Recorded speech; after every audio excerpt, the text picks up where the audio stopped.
everyone. Thank you for tuning in today. First and foremost, I want to start with that by saying thank you. I never thought that this would go as far as it did. I never thought that I would be recording YouTube videos. And to be honest with you, it's still and so surreal to me that it's actually happening, that I'm recording videos every day. But today's message, we are going to go to the book of Exodus, and we're going to talk about Moses. So it's going to be very similar to Saul of Tarsus, but we're going to talk about Moses. We're going to talk about who Moses was before he, parted the Red Sea and saved the Israel. We're going to go over the book of Exodus, and we're going to talk about Moses a little bit more in detail, more in depth. So I will make this multiple parts. I know last night it was like a 30-minute video. I figured sometimes people prefer just to get it all done with one video versus multiple, so I don't know which one you prefer, but I'll just do it as different videos. I don't know, but we'll see. But I want to start in the book of Exodus.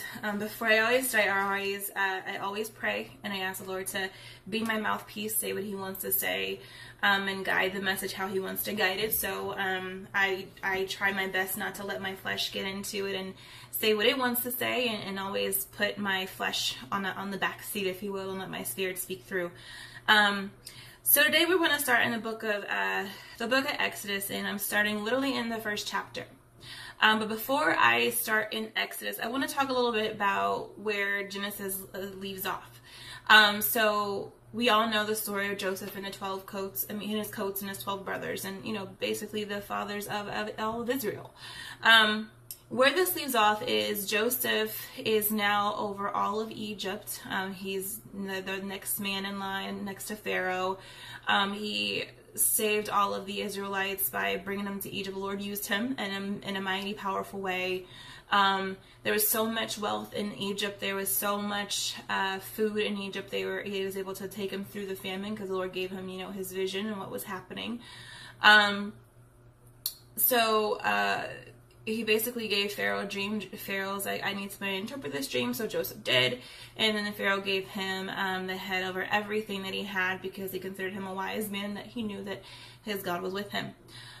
So right now we are in the book of Exodus now, after Joseph dies. Then we pick up in Exodus, where, it talks about all of the children of Israel who went into Egypt, and then we're going to kind of go into now the new king for Egypt. So before we get into the story of Moses, I want to set the stage. The Lord telling me to set the stage of where he is about to come into play, where he's about to come into a picture, because I was watching someone the other day, and they said that you don't know who you are until you are called.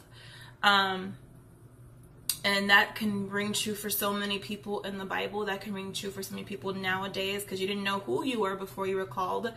And you were just that. You were brought up into some strenuous situations sometimes, and you don't know who you are until you're actually called again. Now, when I start in verse 8, it says there's a new king for Egypt. Okay, so now the old king died, if you will. He died, and Joseph died, and all of the major players of that portion of the Bible, they're all like died off. They have all died out. And now there's a new one. There's a new king who doesn't know Joseph. He doesn't know what he did. He doesn't know the stories and the dreams that happened. He doesn't know that he basically saved all of Egypt and everybody else around known to man.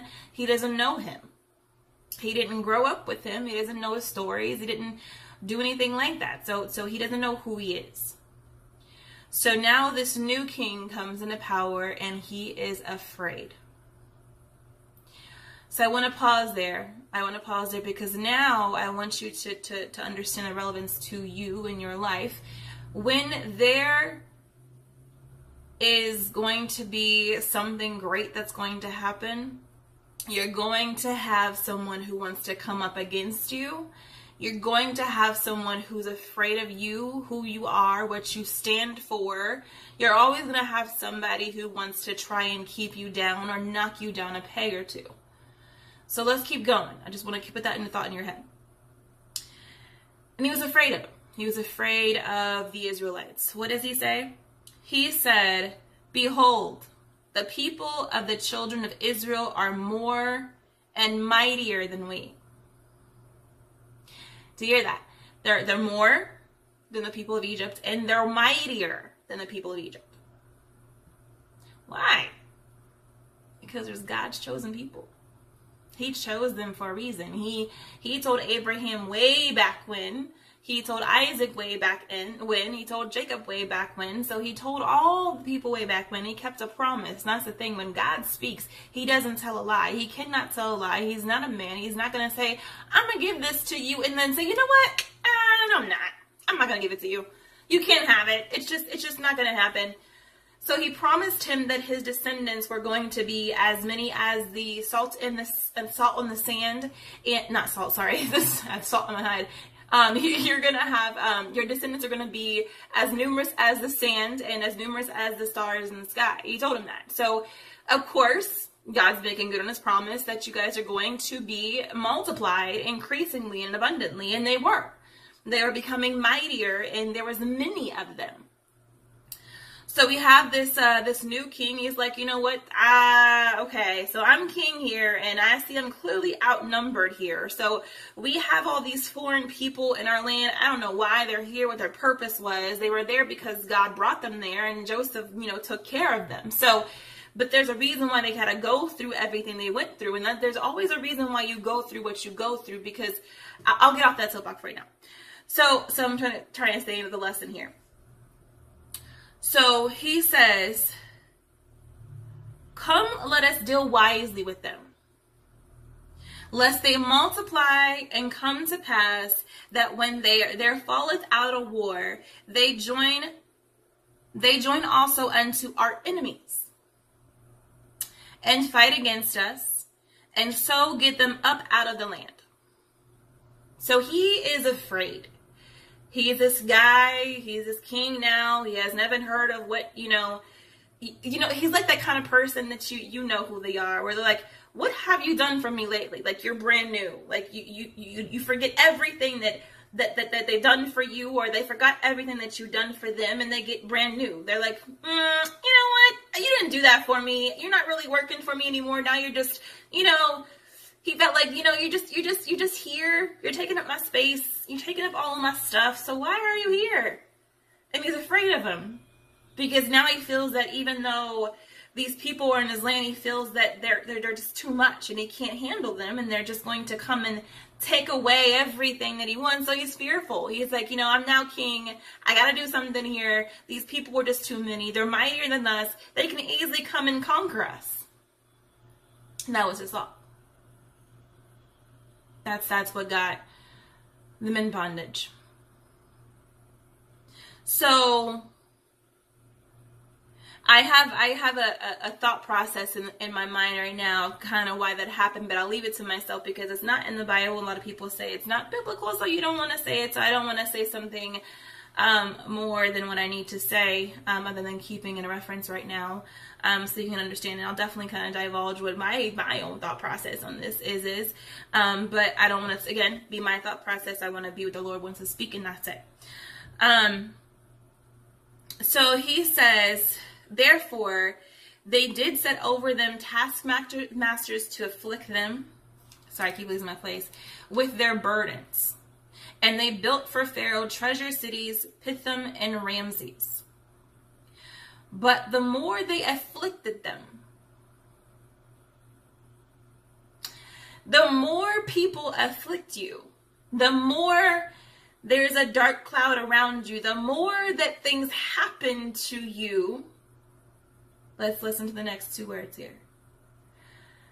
But the more they afflicted them, the more they multiplied and grew. So there's good things that happen when you go through trials and tribulations. You grow.